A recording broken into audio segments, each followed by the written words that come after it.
Paul says this in Ephesians chapter 5. He says, live in love as Christ loved us and gave his life for us. I love this passage. It's Christianity 101, but it is so profound. Look at the implications of this. Live in love. That means there's no off button. As long as you're alive, you're supposed to love. Lock it in. And how are you supposed to love? What you're supposed to love is Christ loved us and gave his life for us. And since we're supposed to live like this, that means we never have to decide whether we should love like Christ loved us. We just are supposed to do it. How did Christ love us? Well, when we were yet sinners, Christ loved us to the point of dying for us. When we were yet dead in our sin, the Bible says, Christ loved us and gave his life for us. When we were at war with God, when we were, Ephesians 2 says, by nature enemies of wrath, when we had given God every reason you can possibly give God not to love us, he loved us to the point of becoming a human being and dying a God-forsaken death on the cross for us. That is how we're to love. The person who gives us every reason a human being can ever give another human being not to love them, that's the person we're to love, like Christ loved us and gave his life for us. And so it is with every other person on the planet. Live in love as Christ loved us and gave his life for us. It is the bullseye of the bullseye. It's the center of the center. It's what the kingdom of God is all about. We are the dome over which God reigns to the extent that we live like this. We are not the dome over which God reigns to the extent that we don't love like this. It means it's never wrong to love too much. It means you can't possibly love too much. It means the only thing that's wrong is if you ever withhold love because of something you see in another person. Live in love as Christ loved us and gave his life for us. Paul says in 1 Corinthians 16, verse 14, he says, let everything you do be done in love. Everything you do be done in love. Everyone say everything. Everything that's kind of all-encompassing, I'm thinking. I'm thinking that it probably includes everything, which means that every thought we think is to be done in love, every word we say is to be done in love, every attitude we have is to be held in love, every behavior we engage in is to be held in love. And what is love? 1 John 3:16 defines love by pointing us to Jesus Christ who gave his life for us while we were yet sinners. Everything about us is to be conformed to that. That's what it means. In 2 Corinthians 10, 3-5, to take every thought captive to Jesus Christ. Let everything be characterized by that kind of love. Let everything you do be done in love. It means if you can't do it in love, don't do it. Because everything is supposed to be done in love. It means you never have to decide whether anything you're going to do should be loving or not. No, this defines it for you. Let everything you do be done in love. Jesus puts it this way in Matthew 5 and in Luke 6. He says, love, like the Father, causes the sun to shine and the rain to fall. Love like God does. He loves like the sun shines and the rain falls. Now, the sun doesn't decide who it's going to shine on. It just shines. And the rain doesn't decide who it's going to fall on. It just falls. Jesus, in fact, specifies it. God causes the rain to fall on the just and the unjust, and the sun to shine on the righteous and the wicked. It just does what it does, regardless of who receives it. That's how we are to love. We are to love indiscriminately.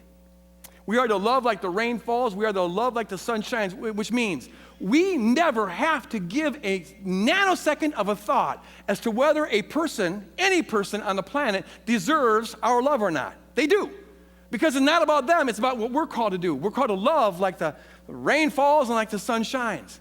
Or it's to be this outflowing of love towards others. Radical, indiscriminate, reckless, scandalous love, the kind of love that God had towards us when he gave his life for us on Calvary while we were yet an enemy. To believe that means you let go of all evaluation, all judgments, all categories, and you just live in love as Christ loved us and gave his life for us.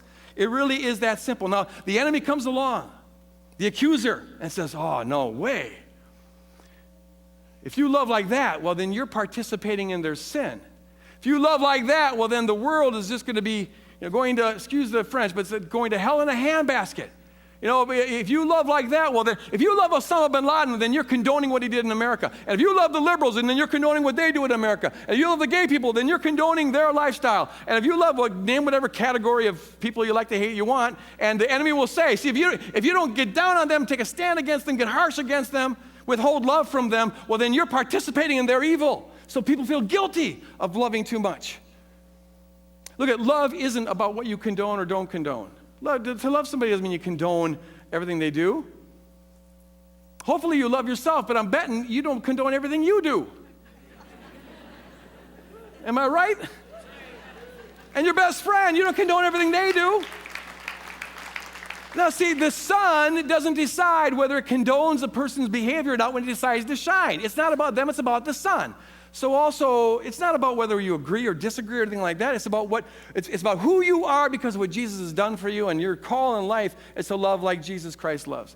To love doesn't mean you condone everything in a person's life, and to love doesn't mean that you let a person do whatever they want to do, like you're supposed to be just sort of a doormat. It's not loving to let someone abuse you. You're supposed to love your neighbor as yourself, which means you ascribe unsurpassable worth to your neighbor and also subscribe unsurpassable worth to yourself. And sometimes in doing that, love has to confront and say, no, stop it. Sometimes love's got to walk away. Love isn't always just this, wonderful, fluffy thing. Sometimes it's confrontational.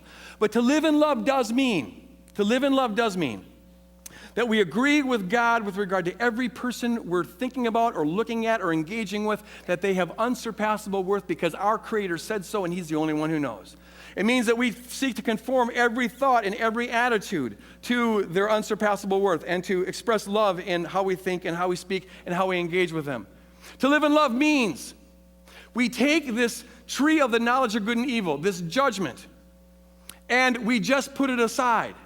This tool that the accuser uses to get us to think that somehow we're fixing the world. You see, this is just the oldest trick in the book. The accuser says, you fix the world by withholding love from certain people. And if you love, well, then you're helping break the world. And in fact, if you follow it through, you fix the world by not just withholding love, but by despising and disdaining certain kinds of people. That's what makes you righteous. And you fix the world if you follow it through by hating certain kinds of people, and you fix the world if you follow it through by killing certain kinds of people, and that's still with us to this day. People who feel righteous because they think certain kinds of people should be hated and certain kinds of people should be killed, and then it's all in the name of God and justice or whatever. It's the oldest, most deeply entrenched, most demonic lie in the book.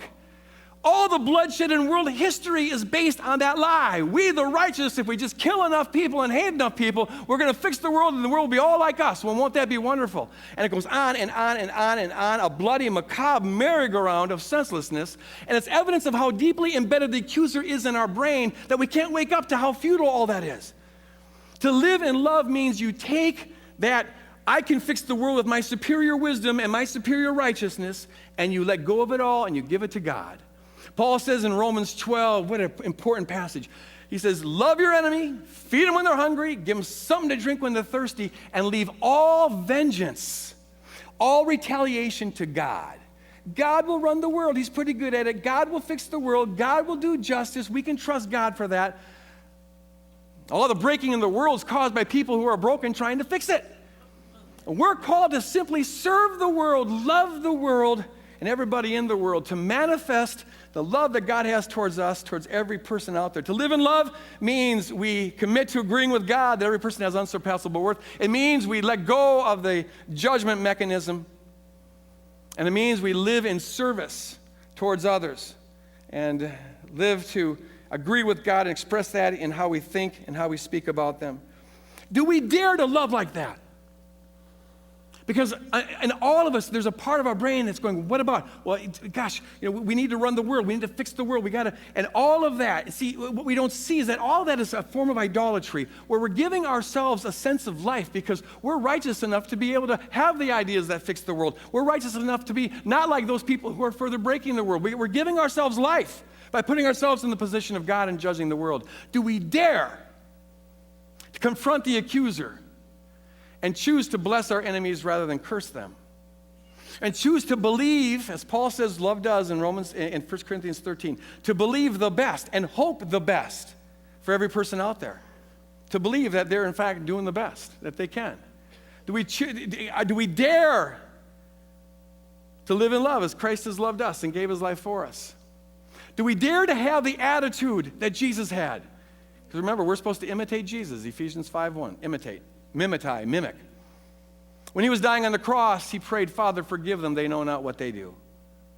Father, forgive them, they know not what they do. That is to be our attitude towards all people. He's talking about the people that are pounding the nails in his wrists and ankles.